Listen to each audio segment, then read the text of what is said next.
પુસ્તક ગામડાની વહારે પ્રકરણ 2 ગામડું એટલે ઉકરડો.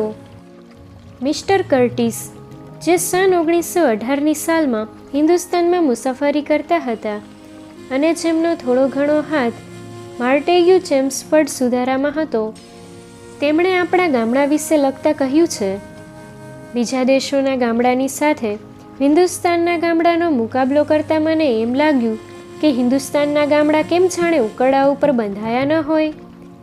આ ટીકા આપણને ન ગમે એ સમજી શકાય એમ છે, પણ એમાં તથ્ય નથી એમ કોઈ નહીં કહી શકે. ગમે તે ગામડાની પાસે જઈશું તો તેનો ઉકરડો સૌથી પહેલો આપણી નજરે પડશે, અને તે ઉકરડો ઘણે ભાગે ઊંચી જમીનમાં હશે. ગામડાની અંદર પ્રવેશ કરીશું તો ઉપરના દેખાવમાં ને અંદરની સ્થિતિમાં બહુ ભેદ જોવામાં નહીં આવે. ત્યાં પણ રસ્તામાં ગંદકી હશે. ગમે ત્યારે બાળકો તો રસ્તાઓ અને શેરીઓમાં મળત્યાગ કરતા જ હશે. લઘુશંકા તો મોટેરા પણ ગમે ત્યાં કરતા હશે. અજાણ્યો મુસાફર આ સ્થિતિ જુએ તો ઉકરડા વચ્ચે અને ગામડાની વસ્તીના ભાગ વચ્ચે ભેદ નહીં કાઢી શકે. ખરું જોતાં મોટો ભેદ છે જ નહીં. આ ટેવ ગમે તેટલી પ્રાચીન હોય છતાં તે કુટેવ છે અને તે કાઢવી જોઈએ. મનુસ્મૃતિ આદિ હિન્દુ ધર્મશાસ્ત્રોમાં, કુરાને શરીફમાં, બાઇબલમાં, ઝરથુસ્ત્રના ફરમાનોમાં રસ્તા, આંગણા, ભર, નદી નાળા, કૂવા ન બગાડવા વિશે સૂક્ષ્મ સૂચનાઓ છે, પણ આપણે તો અત્યારે તેનો અનાદર જ કરીએ છીએ. તે એટલે સુધી કે તીર્થક્ષેત્રોમાં પણ ગંદકી સારી પેઠે હોય છે. તીર્થક્ષેત્રોમાં વધારે હોય છે એમ કહેવામાં એ કદાચ અતિશયોક્તિ નહીં હોય. હરિદ્વારમાં ગંગાના તટને બગાડતા હજારો સ્ત્રી પુરુષને મેં ભાળ્યા છે. જ્યાં માણસોને બેસવાનું હોય ત્યાં જ યાત્રાળુઓ મળત્યાગ કરે, પોતાના મોજા વગેરે ગંગામાં ધુએ ને પાછા ત્યાં જ પાણી ભરે. તીર્થક્ષેત્રોમાં તળાવોને એ જ રીતે બગાડતા યાત્રાળુઓને મેં ભાળ્યા છે. આમ કરવામાં દયાધર્મનો લોપ થાય છે અને સમાજ ધર્મની અવગણના થાય છે. આવી બેદરકારીથી હવા બગડે છે, પાણી બગડે છે, પછી કોલેરા, ટાઇફોઇડ વગેરે ઉડતા રોગો થાય એમાં આશ્ચર્ય શું? કોલેરાના રોગની ઉત્પત્તિ જ ગંદા પાણીમાં રહેલી છે. ટાઇફોઇડને વિશે પણ ઘણે ભાગે એમ જ કહી શકાય. લગભગ 95% રોગ આપણી ગંદી ટેવોને લીધે થાય છે એમ કહેવામાં અતિશયોક્તિ નથી. તેથી ગ્રામસેવકનો પહેલો ધર્મ ગ્રામ નિવાસીને સ્વચ્છતાની કેળવણી આપવાનો છે. એ કેળવણી આપવામાં વ્યાખ્યાનને અને પત્રિકાને ઓછામાં ઓછું સ્થાન છે, કેમ કે ગંદકી એવી જળઘાલી છે કે ગામડિયાઓ સ્વયંસેવકની વાતને સાંભળવા તૈયાર નથી હોતા. સાંભળે તો તે પ્રમાણે કરવાનો ઉત્સાહ નથી રાખતા. પત્રિકા વગેરે વહેંચે તો વાંચવાના તો નથી જ, ઘણાને વાંચતા આવડે પણ નહીં, અને જિજ્ઞાસુ ન હોવાથી જેને આવડે તેની પાસે વંચાવે નહીં. એટલે સ્વયંસેવકનો ધર્મ પદાર્થ પાઠ આપવાનો થયો.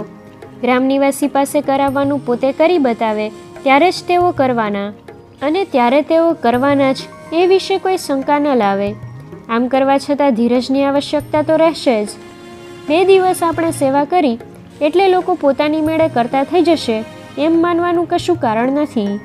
સ્વયંસેવકે પોતે ગ્રામવાસીઓને એકઠા કરી પ્રથમ તો તેમનો ધર્મ તેમને સમજાવવો રહ્યો, અને તે જ વખતે તેઓમાંથી સ્વયંસેવક મળો અથવા ન મળો, તેણે સફાઈનું કામ શરૂ કરી દેવાનું રહ્યું. તેણે ગામડામાંથી જ પાવડો, ટોપલી અથવા ડોલ, ઝાડુ અને કોદાળી એટલી ચીજ પેદા કરી લેવી જોઈએ. એ વસ્તુ પાછી મળવાની ખાતરી મળ્યા પછી લોકો તે આપવાની ના પાડે એવો સંભવ નથી. હવે સ્વયંસેવક રસ્તો તપાસશે ને જ્યાં મળમૂત્ર હશે ત્યાં પહોંચી વળશે. મળને પોતાની ટોપલીમાં એકઠો કરશે ને તે જગ્યા ઢાંકશે. જ્યાં મૂત્ર હશે ત્યાં પણ પાવડાવતી ઉપરની ભીની ધૂળ તે જ ટોપલીમાં લઈ લેશે ને પછી તેની ઉપર આસપાસની ચોખ્ખી ધૂળ વેળશે.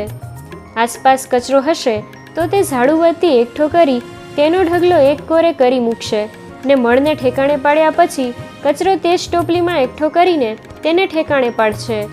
આ મળને ક્યાં નાખવા એ મહત્વનો પ્રશ્ન છે. બહાર પડેલા મળ બદબો ફેલાવે છે, તેની ઉપર માખીઓ બેસી પાછી આપણા શરીરને વળગી અથવા આપણા ખોરાક પર બેસી રોગનો ચેપ ચોમેરે વેરે છે. જો આ ક્રિયાને આપણે સૂક્ષ્મદર્શક યંત્રથી જોઈએ તો આપણી ઘણી મીઠાઈઓ વગેરે ખાઈએ છીએ તેનો ત્યાગ જ કરીએ. આ મળ ખેડૂતને સારું સુવર્ણ છે. તેને ખેતરમાં નાખવાથી સુંદર ખાતર બને છે ને પાક ઘણો સરસ ઉતરે છે.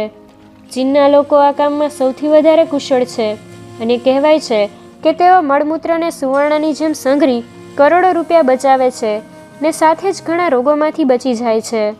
એટલે સ્વયંસેવકે ખેડૂતોને આ વાત સમજાવી જે રજા આપે તેના ખેતરમાં તે દાટવી જોઈએ. જો કોઈ ખેડૂત અજ્ઞાનને વશ રહી સ્વયંસેવકની સ્વચ્છતાની અવગણના કરે તો તેણે મળને ઉકરડામાં એક જગ્યા શોધી દાટવા. આટલું કર્યા પછી તે પહેલાં કચરાની ઢગલી પાસે જશે. કચરો 2 પ્રકારનો હોય છે. એક તો ખાતરને લાયક જેવો કે શાકભાજીના છોતરા, અનાજ, ઘાસ ઇત્યાદિ. બીજો કચરો લાકડા, પથરા, પતરા વગેરેનો. આમાંનો ખાતરજોગ કચરો એ ખેતરમાં અથવા તો જ્યાં તેનું ખાતર એકઠું કરી શકાય ત્યાં રાખવો જોઈએ અને બીજો કચરો જ્યાં ખાડા પૂરવાના હોય તે જગ્યાએ લઈ જઈ દાટવો જોઈએ. આમ કરવાથી ગામડું સાફ રહેશે અને ઉઘાડે પગે ચાલતા માણસો નિર્ભયપણે ચાલી શકશે. થોડા દિવસના પરિશ્રમ પછી લોકો એની કિંમત સમજ્યા વિના રહેવાના જ નથી અને સમજશે ત્યારે તેઓ મદદ કરતા થઈ જશે અને છેવટે પોતાની મેળે કરતા થઈ જશે. પ્રત્યેક ખેડૂત પોતે પોતાના કુટુંબીએ પેદા કરેલા મળનો પોતાના ખેતરમાં ઉપયોગ કરશે એટલે કોઈને કોઈનો બોજો નહીં લાગે અને સૌ પોતાના પાકની કિંમત વધારતા થઈ જશે. રસ્તામાં મળત્યાગની ટેવ તો કદી ન હોવી જોઈએ. ઉઘાડામાં બધાના દેખતા મળત્યાગ કરવો કે બચ્ચાને સુધા કરાવવો એ અસભ્ય છે. એ અસભ્યતાનું ભાન આપણને છે કેમ કે એવે સમયે કોઈ આવતું હોય તો આપણે નીચું જોઈ જઈએ છીએ. તેથી પ્રત્યેક ગામમાં એક સ્થળે સોંઘામાં સોંઘા પાયખાના બનાવવા જોઈએ. ઉકરડાની જગ્યાનો જેવો ઉપયોગ થઈ શકે. આ એકઠા થયેલા ખાતરને વધારે પડતું ખેડૂતો વેચી લઈ શકે છે અને જ્યાં લગી આવો બંદોબસ્ત ખેડૂતો કરતા ન થઈ જાય ત્યાં લગી સ્વયંસેવકે જેમ રસ્તાને તેમજ ઉકરડાને સાફ કરવો રહ્યો. રોજ સવારે ગ્રામવાસીઓ ઉપયોગ કરી લે ત્યાર પછી નિયત વખતે તેણે ઉકરડે જઈને મેલું માત્ર એકઠું કરીને ઉપર બતાવ્યા પ્રમાણે તેની વ્યવસ્થા કરવી રહી. જો કોઈ ખેતર ન મળે તો જે ઠેકાણે મળને દાટ્યા હોય ત્યાં નિશાન રાખવું જોઈએ. આમ કરવાથી રોજ દાટવા જતાં સગવડ પડે ને ખેડૂત સમજે તે વખતે આ એકઠા થયેલા ખાતરનો તેઓ ઉપયોગ કરી શકે. આ મળ બહુ ઊંડા ન દાટવા જોઈએ. પૃથ્વીના 9 ઇંચ સુધીના પડમાં અસંખ્ય પરોપકારી જંતુઓ વસે છે. તેઓનું કામ તેટલા ઊંડાણમાં જે કંઈ હોય તેનું ખાતર બનાવવાનું અને મેલા માત્રને શુદ્ધ કરવાનું હોય છે. સૂર્યના કિરણો પણ રામદૂતની માફક ભારે સેવા કરે છે. આ વસ્તુની પરીક્ષા જેને કરવી હોય તે પોતે અનુભવથી કરી શકે છે.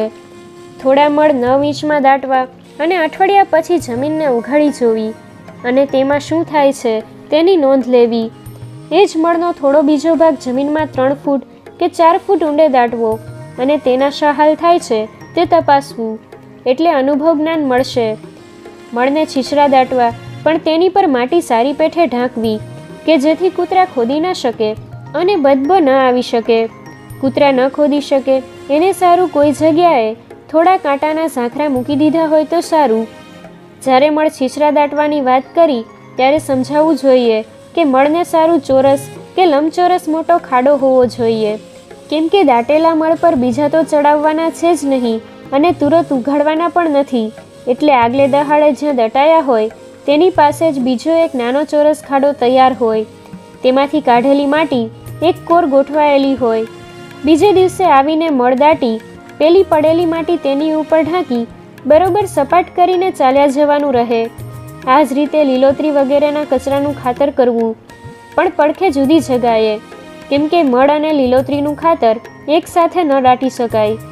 બંનેની ઉપર જંતુઓ એકસરખી ક્રિયા નથી કરતા. હવે સ્વયંસેવક સમજેલ હશે કે જ્યાં તે મળ દાટતો હશે તે જગ્યા હંમેશા સ્વચ્છ હશે, સપાટ હશે અને તાજા ખેડાયેલા ખેતરના જેવી લાગતી હશે. હવે રહ્યો પેલો ખાતરને નહીં લાયક એવો ઢગલો. એ ઢગલામાં રહેલો કચરો એક જ ઊંડા ખાડામાં દાટવો. એ પણ રોજ દટાતો જાય, દબાતો જાય અને સ્વચ્છ જ રહે. આમ 1 મહિના લગી કરવાથી બહુ પરિશ્રમ વિના ગામડા ઉકરડા માટી સુંદર સ્વચ્છ થઈ જશે. વાંચનાર સમજેલ હશે કે આમાં પૈસાનું તો કંઈ ખર્ચ નથી. આમાં નથી સરકારની મદદ જોઈતી, નથી ભારે વૈજ્ઞાનિક શક્તિની જરૂર માત્ર પ્રેમળ સ્વયંસેવકની છે. આટલું કહેવાની જરૂર નથી કે જે વસ્તુ મળમૂત્રને લાગુ પડે છે એ જ છાણ અને પશુના મૂત્રને પણ લાગુ પડે છે. પણ આનો વિચાર હવે પછીના પ્રકરણમાં કરીશું.